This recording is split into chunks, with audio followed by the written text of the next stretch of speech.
Golpazo en vivo y en directo. Diputado desenmascara a los paleros del MacPrián, Gibran y Lili, y les recuerda su traición.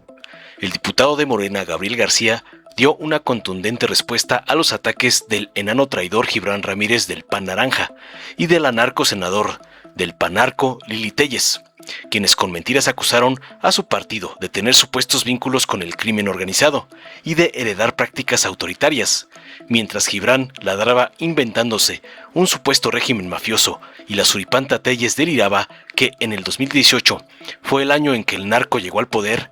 García le cerró la boca recordándoles que Morena es heredero de las luchas estudiantiles del 68 y del 71 y no del viejo régimen. Con un discurso contundente cargado de historia, García calificó a Gibran como un camaleón de causas y un traidor de la izquierda mexicana, exhibiendo su inconsistencia política. En defensa de su movimiento, el diputado morenista subrayó que mientras ellos tienen congruencia, sus críticos son falsarios, que prefieren el escándalo mediático mediocre a las pruebas, dejando en claro que nadie puede venir a dar lecciones de moralidad a la Cuarta Transformación, mucho menos los traidores. Veamos enseguida cómo los narcopaleros del MacPrián, Lili y Gibran, son brutalmente acabados por Gabo García por atacar a Morena con montajes de la narcocía, cómo les mandan sus narcopadrotes, el Junior tóxico Claudio X y el evasor Salinas Pliego. Muchas gracias, presidenta. El cártel del Milenio se fundó entre Tabasco y Veracruz y aparecía allí un sobrino de López Obrador. Se estaba formando Morena.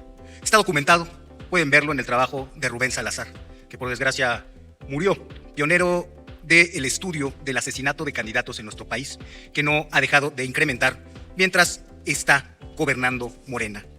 Me voy a referir en primer lugar a la elección de Coahuila, que quieren poner como si fuera un ejemplo de lo peor del autoritarismo, porque el oficialismo ve la paja en el ojo ajeno, pero es incapaz de ver la viga en el propio. Es verdad que sucedieron cosas injustificables. No voy a justificar al PRI y a sus prácticas autoritarias. Hay que discutirlo honestamente. Según lo que pudimos ver, el gobierno de Coahuila detuvo a personas con cuentas pendientes con la ley, fueran deudores alimenticios, personas con faltas administrativas o irregularidades. ¿Es arbitrario hacerlo días antes o el día de la elección? Seguramente que es muy arbitrario. ¿Tenían que ser detenidos? Sí, sí tenían que ser detenidos.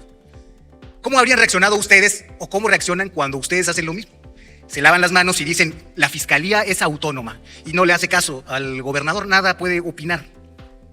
Que se retiraron vehículos por falta de pago de derechos, legal pero arbitrariamente, sí, seguramente eso es lo que pasó. ¿Ustedes qué dirían, como dicen, de la alianza con el crimen organizado? Que no puede probarse, que hacen falta pruebas y que las alleguen y que solo así reconocerían algo que está a la vista de todos. Nos tratarían... ¿Me permite, diputado Gibran? Sí, claro que sí. La senadora Lili Téllez, ¿con qué objeto? ¿Hacer una pregunta al diputado? Si le permite una pregunta a la senadora Lili Téllez. Claro que sí, siempre que quiera. Con mucho gusto, 1 minuto para preguntar y 2 para responder. Gracias. Acabamos de escuchar un recuento de las fechas en que se fundaron varios cárteles. ¿No le parece que es más importante la fecha del año 2018 en la que los cárteles llegaron al poder con el presidente López Obrador? ¿No le parece más relevante esa fecha que la fecha en que se hayan fundado? Esto es un tema muy interesante, que es lo que pasó con la política mafiosa en México. Tenemos un régimen mafioso desde hace muchos años. Lo tuvimos, digamos, cuando el PRI era un partido hegemónico, pero como no había mecanismos electorales plurales, estaba de alguna u otra manera subordinado al poder político y tenía un intermediario muy claro, que eran las Fuerzas Armadas. Pero cuando se abre el pluralismo y no hay una reforma a las Fuerzas Armadas, una revisión del régimen territorial, lo que pasa es que ese vacío de poder, esa falta de gobierno, hace que las organizaciones criminales empiecen cada vez más a patrocinar candidatos, como han hecho con Morena, en general todo el crimen organizado, y finalmente a tomar los espacios de poder. Y en Morena eso tuvo una fecha muy clarita cuando ya no hubo vuelta atrás. Fue en el año de 2021 cuando decidieron que iban a financiar sus campañas con dinero del huachicol fiscal y con dinero del narcotráfico. Entre lo que sabemos, porque sabemos también que hay una mafia de despojo de predios en buena parte del país. Yo conozco muy bien el caso de Oaxaca, que lo hacen con terrenos grandes y pequeños. Una cosa muy sofisticada, senadora, que involucra al Poder Judicial y que por eso se ha intensificado, que involucra a notarios que dan cuenta de falsas ventas, que involucra al final a políticos muy encumbrados, algunos de los cuales han estado en este pleno. Entonces coincidiría con usted en que llegamos al punto máximo o de culminación de la política mafiosa en México, y por eso creo que es tarea de todos nosotros, y que será tarea particularmente de mi generación, transitar el fin de esa república mafiosa. Porque de aquí solo hay o reconstrucción o destrucción. Y la sociedad de México no puede seguir destruyéndose. Decía yo que ustedes me dirían que no hay pruebas e insultarían la inteligencia de quien acusa lo que es evidente, como insultan todos los días la inteligencia del pueblo de México. Y les voy a decir otra cosa, es que lo peor de esto es que ya había pasado. La elección donde Manolo Jiménez ganó la gubernatura ya había tenido esta serie de irregularidades.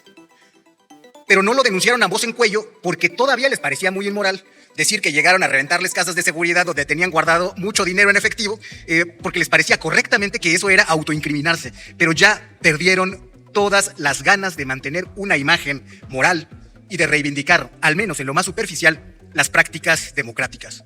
No tenían el descaro de decir que estaban deteniendo ilegalmente gente que estaba teniendo prácticas ilegales y castigadas, y que se castigarían con prisión preventiva oficiosa si aplicaran ustedes las reformas que se realizaron a inicios del sexenio pasado.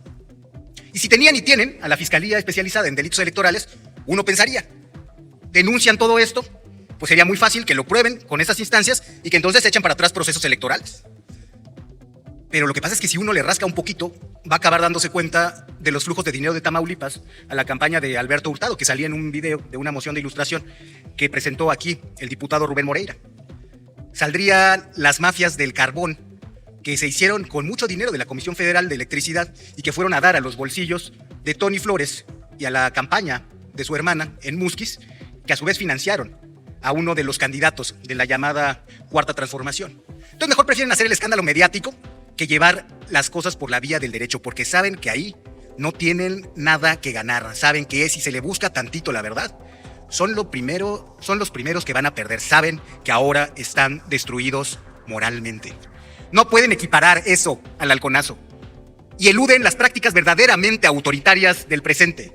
Es un cliché evocar la etimología de las palabras para decir lo que deberían comunicar. Y recordar, lo saben todos ustedes, yo no tengo por qué contárselos, es volver a pasar por el corazón. Antes de evocar imaginariamente, implica condolerse.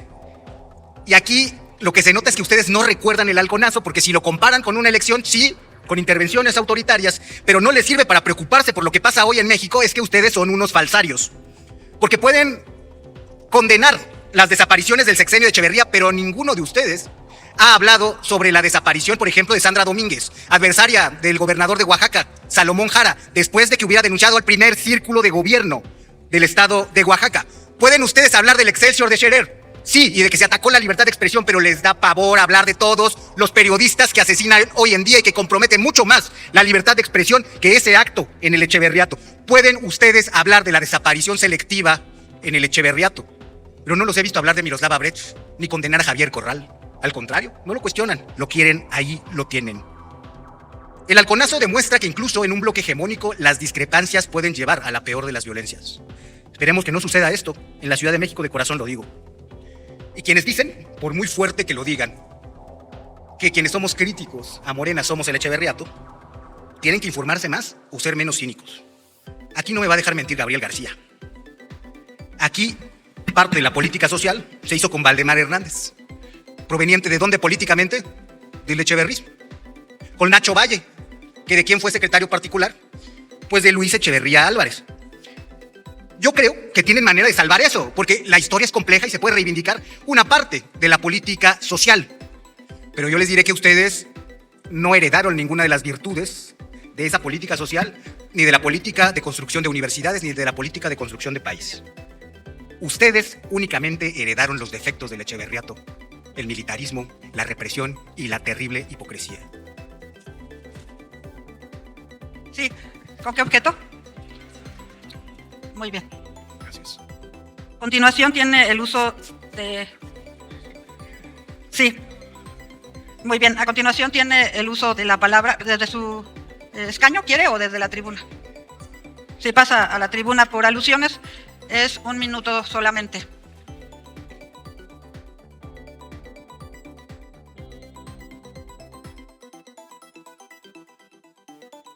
el movimiento que representamos es heredero de la lucha del movimiento social de 1968.